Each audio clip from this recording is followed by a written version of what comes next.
Hello, welcome my channel. ഇന്ന് നമ്മൾ നോക്കാൻ പോകുന്നത് എന്താണ് ഇന്നത്തെ മെസ്സേജ് എന്നാണ്. നമുക്ക് നോക്കാം എന്താണ് ഇന്നത്തെ ഡിവൈൻ മെസ്സേജ് എന്ന് നമുക്ക് നോക്കാം.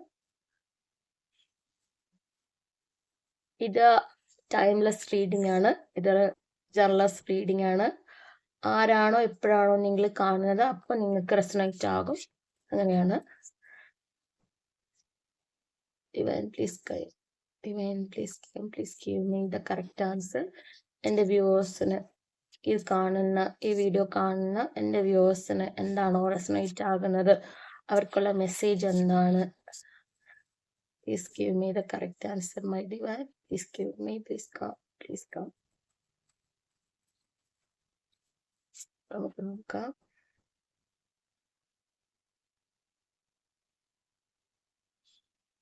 Thank you my Lord.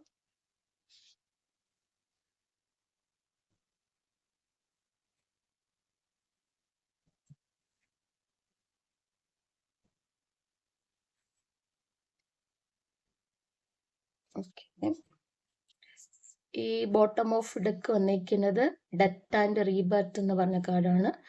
ഇത് മീൻ ചെയ്യുന്നത് എന്തോ ഒന്ന് ഫിനിഷ് ആയിട്ട് പുതിയ ഒരു കാര്യം സ്റ്റാർട്ട് ആകുന്നു എന്നാണ് കണ്ടേക്കണേ. നമുക്ക് നോക്കാം ബാക്കിയുള്ളത്. ഫസ്റ്റ് വൺ വന്നിരിക്കുന്നത് 6 ഓഫ് സോഡ്. സെക്കൻഡ് വന്നിരിക്കുന്നത് നൈറ്റ് ഓഫ് പെൻഡക്കിൾ. അടുത്തത് ഹൈ പ്രീഷ്യസ് കാർഡ്. അത് കഴിഞ്ഞ് ക്യൂൻ ഓഫ് പെൻഡക്കിൾ. ഇത് കഴിഞ്ഞിട്ട് വന്നിരിക്കുന്നത് ace of sword, 4 of cup. ഇത്രയും കാർഡാണ് നമുക്ക് കിട്ടിയിരിക്കുന്നത്. നമുക്ക് നോക്കാമേ, ഓരോന്നായിട്ട് നോക്കാം. 6 ഓഫ് സോഡ് എന്ന് പറയുമ്പോൾ ഞാൻ പറഞ്ഞു ഇവിടെ എന്തോ ഒന്ന് ഫിനിഷാണ് കാണിക്കുന്നതെന്ന് പറഞ്ഞായിരുന്നില്ലേ. അപ്പോൾ ഒരെണ്ണം ഫിനിഷായി നിങ്ങൾ പുതിയ ഒരു യാത്ര അല്ലെങ്കിൽ പുതിയൊരു മൂവ്മെന്റിലോട്ട് പോവുകയാണ് എന്നാണ് ഇവിടെ കാണുന്നത്. ഒരു കാര്യം ഫിനിഷ് ചെയ്തു, എന്നിട്ട് പുതിയൊരു കാര്യം സ്റ്റാർട്ട് ചെയ്യാൻ വേണ്ടി പോകുന്നു. ട്രാവലിംഗ് ആകാം, ചിലപ്പോൾ പുതിയൊരു ബിസിനസ് ആകാം, പുതിയൊരു ജോബ് ആകാം, പുതിയ സ്റ്റഡി ആകാം, എന്തുവേണമാകാം. പുതിയൊരു കാര്യത്തിലേക്ക് നിങ്ങൾ മൂവ് ചെയ്യുന്നു എന്നാണ് കാണുന്നത്. അത് കഴിഞ്ഞ് വന്നേക്കുന്നത് നൈറ്റ് ഓഫ് പെൻഡിക്കിൾ ആണ് വന്നേക്കുന്നത്. അതായത് നിങ്ങൾ പോകുന്ന സ്ഥലത്ത് അതെന്ത് തന്നെ ആയാലും പോകുന്ന കാര്യം ചെയ്യുന്ന കാര്യത്തിന് നിങ്ങൾക്ക് മണി ഏൺ ചെയ്യാൻ പറ്റുമെന്നാണ് ഇവിടെ കാണുന്നത്. അത് മണിയുമായിട്ട് ബന്ധപ്പെട്ട ഒരു കാര്യത്തിന് വേണ്ടിയാണ് നിങ്ങൾ പോകുന്നത് എന്നാണ് കാണുന്നത്. സോ നിങ്ങൾക്കത് കിട്ടും. ഇവിടെ ഒരു ഏസ് ഓഫ് സോഡ് ഉണ്ട്. അതായത് നിങ്ങളുടെ മൈൻഡിൽ എന്തോ തോന്നിയ ഒരു നോളജ്, പുതിയതായിട്ട് വന്ന ഒരു നോളജ് നിങ്ങൾ ചിന്തിച്ചപ്പോൾ, അല്ലെങ്കിൽ നിങ്ങളുടെ ഫ്രണ്ട്സുമായിട്ട് സംസാരിച്ചപ്പോൾ, അല്ലെങ്കിൽ ആരെങ്കിലും ഹസ്ബൻഡോ ആരായിട്ടെങ്കിലും നിങ്ങൾ സംസാരിച്ചപ്പോൾ നിങ്ങൾക്ക് കിട്ടിയ ഒരു ഐഡിയ, അതിൽ നിങ്ങൾ സ്റ്റാർട്ട് ചെയ്തതാകാം. ചിലപ്പോൾ ബിസിനസ് ആകാം, ചിലപ്പോൾ വേറെ ഗൾഫിലോ എവിടെയെങ്കിലും ജോലിക്ക് പോകുന്നതാകാം, എന്ത് വേണമെങ്കിലും ആകാം, പഠിക്കാൻ പോകുന്നതാകാം. ഇതുകൊണ്ട് നിങ്ങൾക്ക് ഉണ്ടാകുന്നത് ഏൺ മണി തന്നെയാണ്, പൈസ എന്ന് പറഞ്ഞ കാര്യം തന്നെയാണ്. നിങ്ങൾക്ക് ദൈവവുമായിട്ടുള്ള ഒരു റിലേഷൻഷിപ്പ്, ഹൈ പ്രീഷ്യസ്. നിങ്ങൾ മെഡിറ്റേഷൻ ചെയ്യുന്ന വ്യക്തിയാകാം, അല്ലെങ്കിൽ നിങ്ങൾ ജീവിതത്തിൽ നല്ല രീതിയിൽ ദൈവവുമായിട്ട് കണക്ട് ചെയ്യുന്ന ആളായിരിക്കാം, പ്രാർത്ഥിക്കുന്ന ആളായിരിക്കാം, അല്ലെങ്കിൽ യൂണിവേഴ്സിൽ വിശ്വസിക്കുന്ന വ്യക്തിയാകാം. സോ നിങ്ങൾക്ക് ഉറപ്പായിട്ട് അതിനുള്ള ആൻസർ തരും എന്നാണ് കാണുന്നത് മെഡിറ്റേഷൻ ചെയ്യുന്ന ടൈമിനൊക്കെ. 4 ഓഫ് കപ്പാണ് വന്നിരിക്കുന്നത്. ഇവിടെ എന്ന് പറയുന്നത് നിങ്ങളിപ്പോൾ ഉള്ള സിറ്റുവേഷൻ എന്ന് പറഞ്ഞാൽ കളർലെസ് വേറൊരു ഇതാണ്. അതായത് ഈ സൈഡ് എന്ന് പറഞ്ഞാൽ വേറൊരു വിഷനാണ് കാണുന്നത്, വേറൊരു കളർ.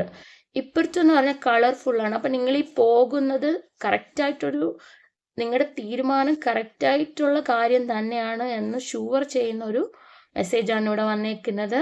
ഉറപ്പായിട്ട് നിങ്ങൾ പോകുന്ന കാര്യം സക്സസ് ആയിരിക്കും. നിങ്ങൾക്ക് പുതിയൊരു ലൈഫ്, പുതിയൊരു സക്സസ്ഫുൾ കളർഫുൾ ആയിട്ടുള്ള ഒരു കാര്യം നിങ്ങൾക്ക് നേടാൻ ഉറപ്പായിട്ട് സാധിക്കും എന്നാണ് കാണുന്നത്. ലാസ്റ്റ് ഉള്ളത് ക്യൂൻ ഓഫ് പെൻഡക്കിൾ ആണ്. ക്യൂൻ ഓഫ് പെൻഡക്കിൾ മീൻ ചെയ്യുമ്പോൾ അറിയാലോ, ക്യൂൻ ഓഫ് പെൻഡക്കിൾ പൈസയിൽ നിങ്ങൾ രാജ്ഞിയാവും, അല്ലെങ്കിൽ നിങ്ങൾ പോകുന്ന കാര്യം സക്സസ് ആവും. നിങ്ങളൊരു രാജ്ഞിയെ പോലെ തന്നെ, അല്ലെങ്കിൽ ഒരു രാജാവിനെ പോലെ തന്നെ നിങ്ങൾക്ക് ആകാൻ സാധിക്കും എന്ന് തന്നെയാണ് ഇവിടെ കാണുന്നത്. അപ്പോൾ എന്ത് കാര്യത്തിനാണോ പോയിരിക്കുന്നത് ആ കാര്യത്തിൽ സക്സസ് ഉണ്ടാകും. ഒരു ന്യൂ സ്റ്റാർട്ടിങ് സംഭവിക്കുകയാണ് ഇവിടെ. Ace of sword, rebirth, death and rebirth ഒന്ന് ഫിനിഷായി അടുത്തൊരു ബർത്ത് സ്റ്റാർട്ട് ചെയ്യുന്നു. അത് കഴിഞ്ഞിട്ട് നിങ്ങൾ പോകുന്നു, എങ്ങോട്ടോ പോകുന്നു, ഒരു ട്രാവലിംഗ് ഓർ ഒരു ജോബ് ഓർ ഒരു ബിസിനസ് എന്ത് വേണമാവാം, ഒരു സ്റ്റഡി എന്ത് തന്നെ ആവാം. അപ്പൊ നിങ്ങൾ അതിനു വേണ്ടി ശ്രമിക്കുന്നു. ആ ഒരു ശ്രമം കാരണം നിങ്ങൾക്ക് ഉണ്ടാവാൻ പോകുന്നത് ലൈഫിലെ സക്സസ് ആണ്. അതായത് ലൈഫിലെ സക്സസ് എന്ന് പറഞ്ഞു കഴിഞ്ഞാൽ നിങ്ങൾക്ക് ഉണ്ടാവുന്നത് ഒരു കളർഫുൾ ലൈഫാണ് ഉണ്ടാകാൻ പോകുന്നതെന്ന് കാണുവാണ്.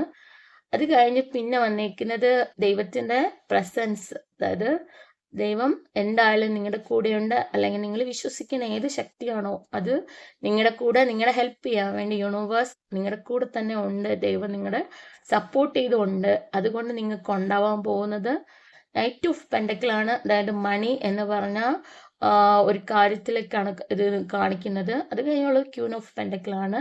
ക്യൂൻ ഓഫ് പെൻഡക്കിളും ഉറപ്പായിട്ട് എന്താണ്, മണി തന്നെയാണ്, സക്സസ് ആണ്. ജീവിതത്തിൽ എല്ലാവിധ വിജയവും നിങ്ങൾക്ക് ഉണ്ടാകും. ഗോഡിന്റെ അനുഗ്രഹം ഉണ്ട്, ഉറപ്പാണത്. അപ്പൊ നിങ്ങൾ എന്താ ചെയ്യേണ്ടതെന്ന് വെച്ചാൽ, എന്താണോ ഇപ്പൊ പുതിയൊരു ഐഡിയ കിട്ടിയത്, ആ ഒരു ഐഡിയ എന്താണോ നിങ്ങൾ ചെയ്യാൻ വിചാരിച്ചത്, ആ ഒരു കാര്യം മുന്നോട്ട് പോവുക. നിങ്ങളുടെ ദൈവവുമായിട്ട് പ്രാർത്ഥിച്ച് നിങ്ങൾ എന്താണോ വിശ്വസിക്കുന്ന ശക്തി അതിൽ വിശ്വസിച്ച് ട്രസ്റ്റ് ചെയ്ത് മുന്നോട്ട് പോവുക.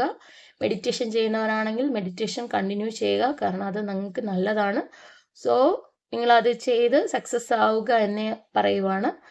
ദൈവത്തിന്റെ അല്ലെങ്കിൽ യൂണിവേഴ്സിന്റെ ബ്ലെസ്സിങ്സ് നിങ്ങളുടെ കൂടെ തന്നെ ഉണ്ട്, ഷുവറായിട്ടും ഉണ്ട്. നിങ്ങൾ വിശ്വസിക്കുക. സോ സക്സസ്ഫുൾ ലൈഫായിരിക്കും. ഞാനും പ്രാർത്ഥിക്കുന്നുണ്ട് എല്ലാവിധ അനുഗ്രഹങ്ങളും നിങ്ങൾക്ക് എല്ലാവർക്കും ഉണ്ടാവട്ടെ എന്ന് ആശംസിക്കുന്നു. Thank you my viewers for watching the video.